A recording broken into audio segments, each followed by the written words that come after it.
Majigni janeno Lolwe Tv okinyi masani ma koro en chenro mar nonro mar Oboke mabende yatimoni pile ka pile okinyi sama chal kama endi. Nyinga en ni Okelo Oboke gin adek kaka pile bende manindo ma The Daily Nation, Oboke ma The Star kod Oboke ma The Standard. Magi e weche mantiere sani endi achiel kachiel. Achako Oboke ma The Standard kawuono ka bende koro intrigues behind Kalonzo's sudden change of heart.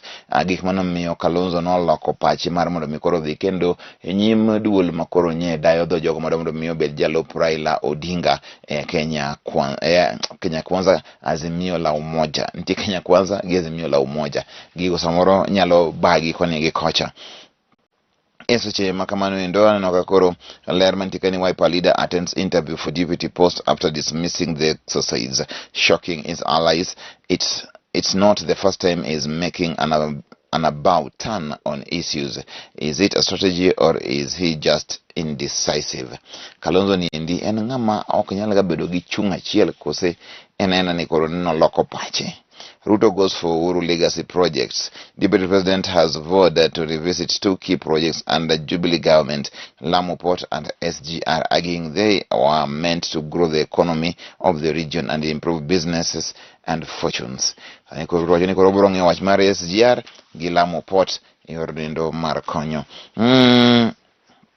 Ang'iyo kaendi omenda mano tigodo gero expressway ni en 88 billion, 27.1 kilometers of overpass road built through a public-private partnership with a Chinese firm. 88 billion. Wow. Mano pesa makuri lich.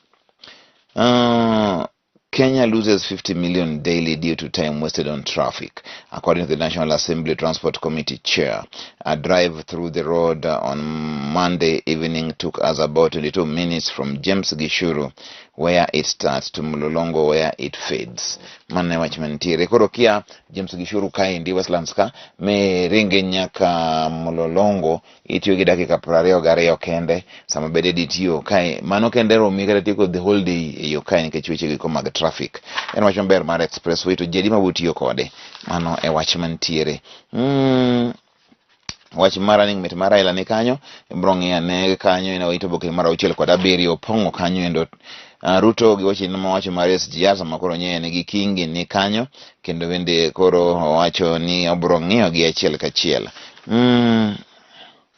Ntutu names 30-year-old as running mate. Sani ndi koro former Labour Administrative Secretary Patrick Ntutu has picked 30-year-old civil engineer as his running mate in the Narok governorship race. The UD aspirant yesterday said the choice of Matthew Kipkorir was deliberate to ensure ethnic balance and also involve the youth in management of the county. Mane wachmantiere ber ahinya kejo matindo yudo thuolo machal kamago. Aneno kaendi ka wach machielo matanga keti Matiang'i wacho kaendi ni koro money launderers are buying their way to parliament. Mewanyo sani koro ng'ane wacho Matiang'i ni nitie joma besa ni koro timo weche go mag timbe mag mibadhi sani koro dhi nyime achiel kachiel kendo koro gidonjo bunge. Ma wach mantie Matiang'i wacho ni Interior Cabinet Secretary Fred Matiang'i has questioned the sources of funding for some of top politicians as they tour country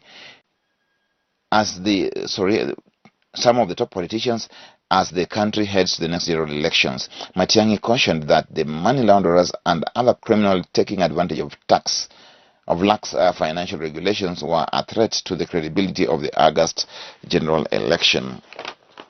Nanyalo beda dier joma kuntiwa ni pesa me uro ngani election kene madangi tigi pesa ni kamano marufuko memanya dier kose ji dwaro nango.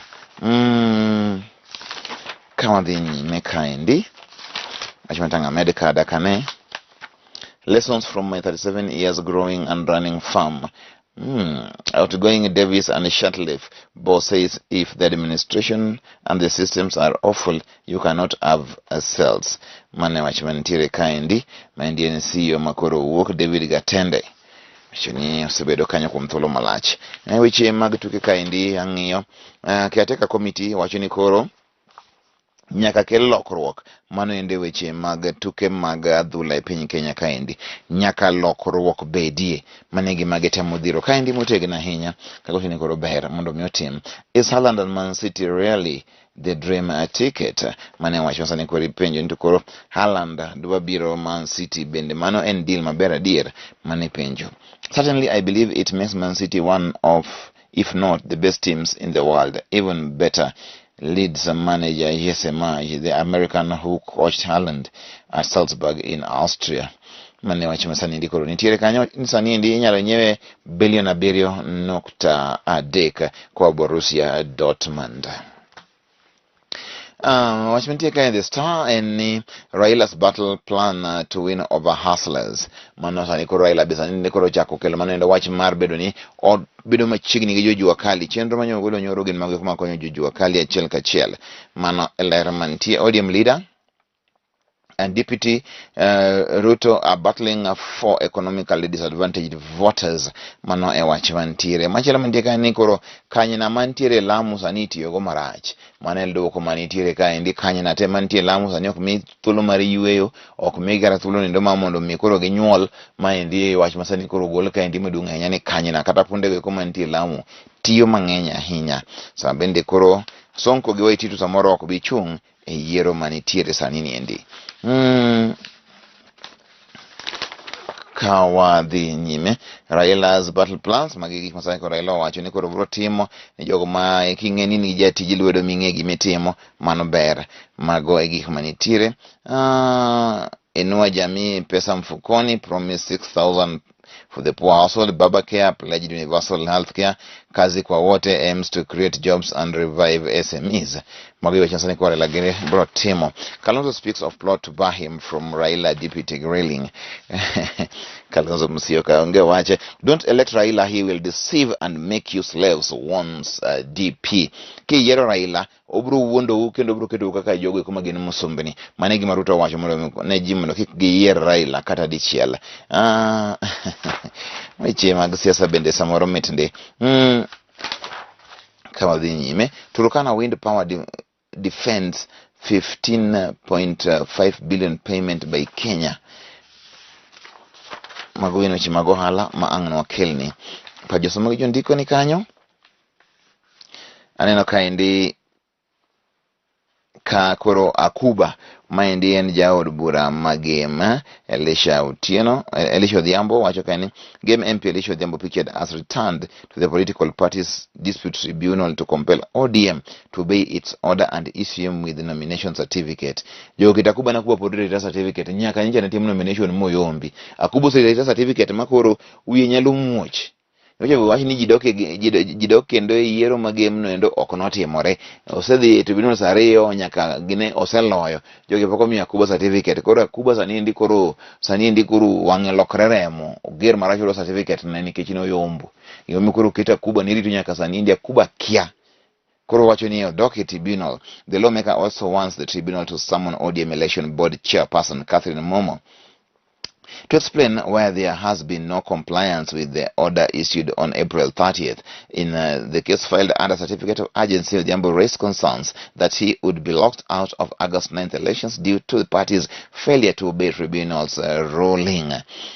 Jogo se sando Akuba. Isando moko berberie. Voter protest transferred new polling station without consent. Mago weche matimre Nyanza kanyo king'ie achiel kachiel.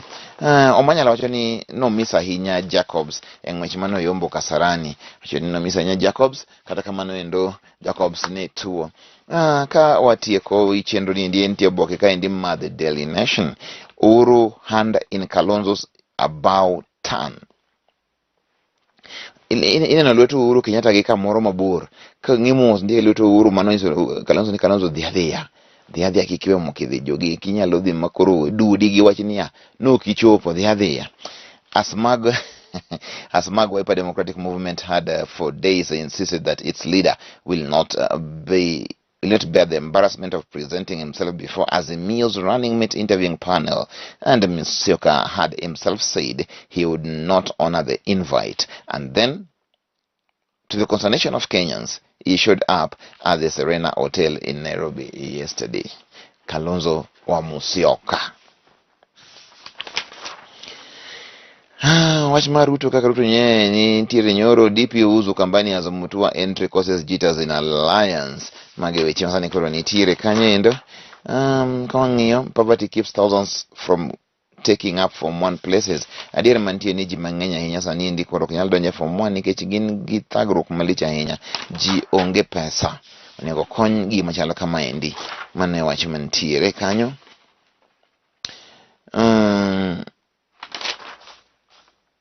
Raila, how I'll transform Juakali to grow economy.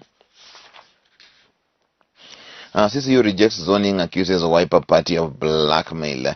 Machakos Governor hopeful Nzioka Waita chama cha Uzalendo has rejected zoning plans in Azimio la Umoja One Kenya coalition. In a statement, the party termed zoning as a laughable dream that is being driven by Wiper Party leaders. Zoning, the party said. Zoning, the party said. Zoning, the party said.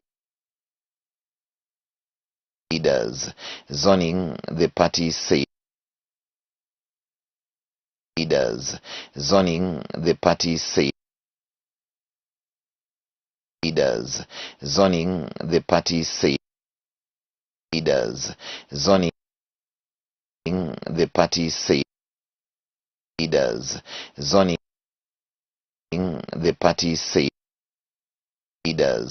Zoning, the party said.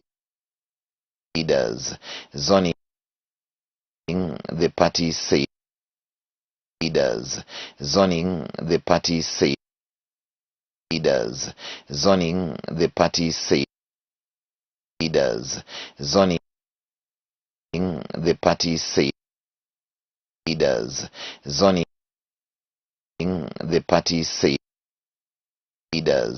Zoning, the party said.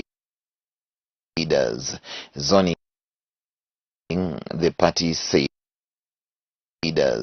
Zoning, the party said. Zoning, the party said.